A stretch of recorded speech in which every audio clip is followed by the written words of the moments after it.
Well, I think it was definitely the coach's fault. Just like I gave him a lot of credit for being the only coach in Vikings history for having two 13-win seasons and a number of things he did great. Man, and every year is the same thing, man. When I first came here, I'm like, you know what? The city adapted me. I'm going to adapt the team. But you know what? I'm realizing I started to call other teams today and asking them if they got room on their bandwagon.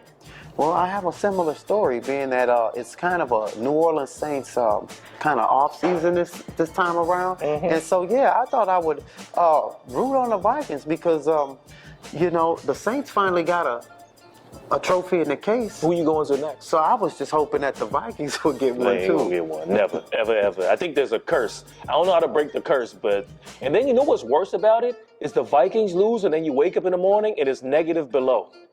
So that's like what you touched on earlier, on the earlier subject, when you spoke of, just bundling up and taking losses. Yeah, they definitely took a lot of them. Oh my goodness, it was brutal. It wasn't even like a try.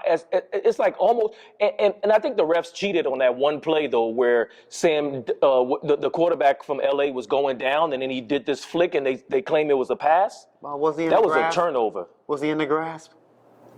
Yes, they were holding him. Oh, he was definitely in the grasp. Yeah, and he went like that, and they were like, "Oh, it's a pass." I ain't never, unless you're Lamar Jackson or who's Mahomes, that's not a pass. That's definitely not a pass. However, in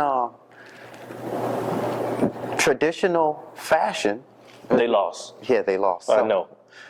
You know what, man? I don't know. I want to be traded.